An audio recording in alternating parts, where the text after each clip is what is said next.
Et bonjour à tous, on se retrouve aujourd'hui pour les résultats de SmackDown du 6 novembre 2020.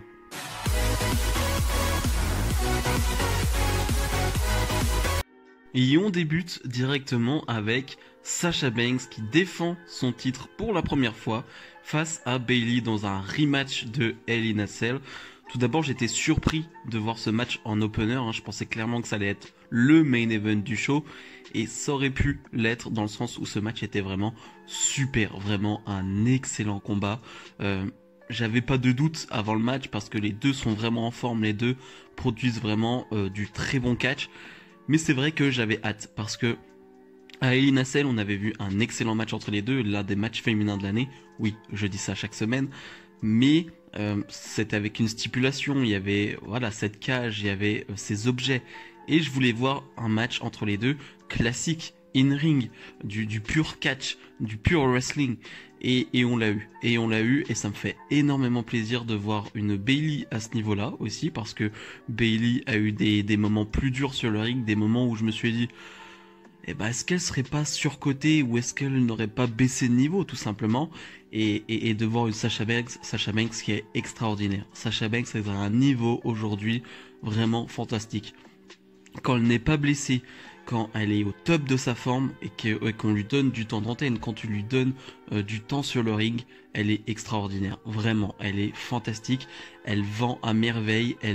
Elle donne tout, ça on le sait, elle prend des risques, mais c'est le catch de Sasha Banks qui veut ça, et c'est beau à voir, vraiment c'est très très beau à voir, et ça a donné un super match, avec une victoire finale de Sasha Banks, donc très bonne nouvelle je trouve, il fallait que Sasha Banks conserve ce titre, et non qu'elle le perde en quelques jours comme lors de ses règnes précédents, donc vraiment ça c'est une bonne nouvelle. Et après le match, elle va prendre un super kick de Carmella. Carmella qui fait son retour avec cette nouvelle gimmick qu'on comprend pas vraiment, de femme fatale, mais qui n'a pas vraiment de sens pour le moment, qui n'a pas, elle n'est pas concrète, on va dire, cette nouvelle gimmick. Et une Carmella avec une nouvelle tenue, une nouvelle attitude, mais voilà, on n'en sait pas plus. Je pense du coup que Carmella va se mettre en challengeuse de Sasha Banks. Et je trouve que c'est pas plus mal pour une première challengeuse. C'est un peu égoïste de ma part, c'est-à-dire que beaucoup voulaient Bianca Belair, vraiment beaucoup, j'ai fait un sondage sur Twitter. Je pense que Bianca Belair c'est un peu trop tôt et je pense que là, Sasha Banks ne perdra pas son titre maintenant et je pense qu'une Bianca Belair tout de suite, qui n'est pas construite, ça aurait pas été la bonne chose. Vous allez me dire, ok, Carmella est pas hyper construite non plus. Oui, mais elle est un peu plus établie du côté de SmackDown et c'est égoïste, là je vais dire ça parce que je m'en fiche un peu si Carmella perd sa première défense et que cette feud soit pas terrible. Alors que je veux vraiment un gros truc Bianca Belair Sasha Banks. Donc c'est pour ça. Mais voilà, en tout cas c'était vraiment un super match avec une fin qui, avec Carmella, c'était plutôt sympathique. Match de qualification pour les Survivor Series. Baron Corbin face à Rey Mysterio. Un Rey Mysterio qui s'est fait attaquer backstage par Baron Corbin. Et un Rey Mysterio qui n'est pas en tenue de catch. Un peu bizarre de le voir sans tenue de catch. Et ce match, oh là là là là, c'était long. Déjà le mot c'était long. Vraiment c'était beaucoup trop long. Un match de plus de 10 minutes. Et un match de plus de 10 minutes où tu as un Rey Mysterio qui est un peu affaibli suite à l'attaque de Baron Corbin. Et tu as Baron Corbin. Ce qui fait que tu as un match d'une lenteur. C'est incroyable. C'est assez dingue. Et qui n'a pas de rythme. Qui ne s'enflamme quasiment jamais à part quand Rey, bien sûr, essaye d'enflammer la chose. Mais Rey Mysterio donne tout son possible. Mais ça ne suffit pas. Ça ne suffit pas et ça ne rend pas le match plus intéressant. Et c'est très dur à regarder et en plus t'as toutes ces histoires autour du ring qui commencent à me lasser. Vraiment là je commence à être lassé de ces histoires avec un Rollins qui va venir, avec un Murphy, avec une Alia qui va venir, qui vont foutre un peu le bordel en dehors du ring et Dominique qui était déjà là. Enfin bref, c'est tout un bordel et tu vois la fin arriver à des kilomètres. Un Rey Mysterio qui va être un peu distrait par Alia et Murphy et un Baron Corbin qui en profite et qui remporte ce match et qui est donc dans la team de SmackDown. Super, vraiment super d'avoir Baron Corbin dans la team de SmackDown. J'ai déjà en tête le Sheamus contre Baron Corbin. Ça va être incroyable dans cette team Survivor Series, enfin dans ce match Survivor Series. Enfin bref, j'ai vraiment détesté le match, détesté tout ce qui s'est passé avec tout ce monde-là. Vraiment, c'était pas un bon moment pour moi. Nouveau match pour se qualifier pour les Survivor Series. Ruby Riott face à Natalya, face à Zelina Vega. C'était pas mal, mais bien trop court pour vraiment juger ce match. Hein. C'est quoi? C'est 3-4 minutes de combat qui sont, comme je le dis, c'est intéressant, c'est pas mal, il y a du rythme, il y a des choses pas mal. On voit que Natalya contrôle le ring, forcément c'est la vétéran, et que les deux autres voilà, se démènent comme elles peuvent. Mais au final, voilà, c'est bien trop court. Natalya qui va porter son sharpshooter sur Zelina Vega, et Ruby Riott qui va en profiter pour porter, elle, une prise de soumission sur le bras. Natalya va arrêter son sharpshooter et finalement Zelina Vega va abandonner sur cette soumission du bras et du coup Ruby Riott est qualifiée pour les Survivor Series et donc rejoint Bianca Belair, une équipe de SmackDown plutôt fraîche, j'ai envie de dire, plutôt il y a du renouveau et ça j'aime beaucoup. Voilà, ça aurait été Zelina Vega ou Ruby Riott, ça m'aurait plu, donc vraiment je trouve que c'est une bonne chose, ça rajoute un peu de fraîcheur, de nouveauté et c'est pas plus mal, j'ai envie de dire.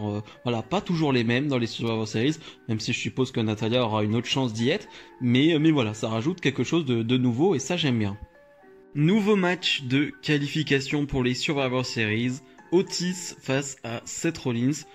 Un match de 5 minutes. Encore une fois, malheureusement, on a beaucoup de matchs dans ce SmackDown, mais qui sont plutôt courts et forcément tu ne t'investis pas à fond. Et pourtant, encore une fois, c'est 5 minutes de bonne qualité, je trouve. On a un Otis qui va montrer sa force dans ce match. Vraiment, Otis va faire énormément de portées, de souplex, de soulever. Vraiment, un Otis qui va être assez impressionnant physiquement dans ce match. Mais on va avoir des trucs un peu bizarres. Un Murphy qui va arriver pendant le combat. Il y a un Murphy qui va un peu distraire Otis pour donner la victoire à Seth Rollins.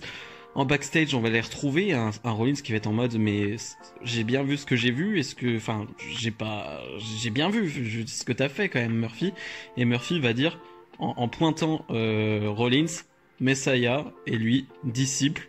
Du coup, Rollins qui va être hyper content, et du coup je comprends pas trop où ils veulent aller alors que Murphy a frappé Rollins à de nombreuses reprises ces dernières semaines, que la cassure était pour moi voilà faite et définitive, et une Aliyah aussi qui va arriver qui va dire mais pourquoi tu fais ça Murphy, et Murphy qui va dire crois-moi, fais-moi confiance.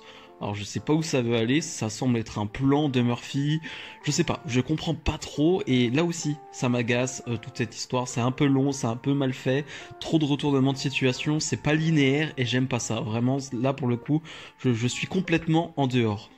Le main event, Jey Uso face à Kevin Owens dans un match de plus de 10 minutes je dirais, et c'était pas mal, c'était un bon match, mais je trouve que ça ne méritait pas le main event. Alors, le mérite, tout ça, mais je trouve que, voilà, quand j'ai vu ce premier match entre Sasha Banks et Bayley, je me suis dit, c'est que le main event doit être fort, c'est que ça doit se terminer sur quelque chose de fort, un segment fort dont on va se rappeler.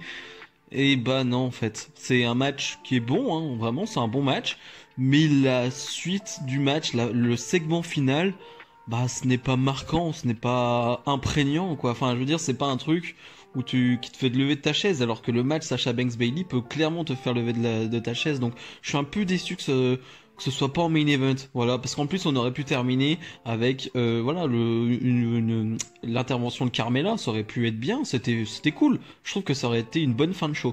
Mais là du coup on va terminer avec un Jey Uso Kevin Owens qui est bon, encore une fois, et un Roman Reigns qui va un peu distraire avec sa musique Kevin Owens.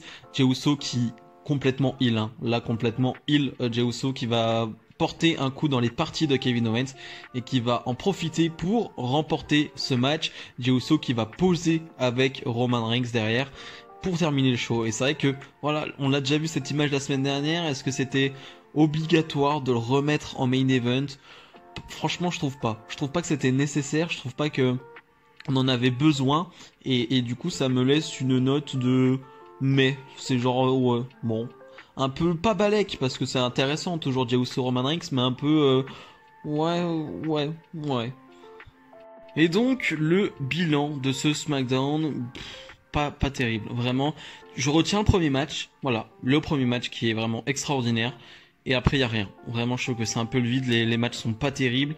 Il y a des segments, j'en ai pas trop parlé, il y a une interview encore une fois de Lars Sullivan que je ne comprends pas là non plus, c'est-à-dire qu'on essaye de nous faire passer Lars Sullivan pour quelqu'un de gentil, de sympathique, dans le sens où voilà, il va nous parler de harcèlement quand il était petit, et ça bien sûr que ça me touche entre guillemets, mais c'est pas là qu'on veut voir de Lars Sullivan et ça ne fonctionne pas ça ne fonctionne pas tout simplement, je trouve que ça ne marche pas et bref, sinon on n'a pas eu grand chose en backstage, on a eu des trucs avec Biggie qui étaient plutôt sympas mais très anodins, enfin bref, vraiment un SmackDown assez vide avec des matchs pas terrible, sauf le premier, bien sûr, faut toujours le rappeler, hein, parce que ce match, vraiment, c'est un match à voir, et un main event qui me laisse un peu sur le côté. Donc voilà, vraiment un SmackDown assez décevant.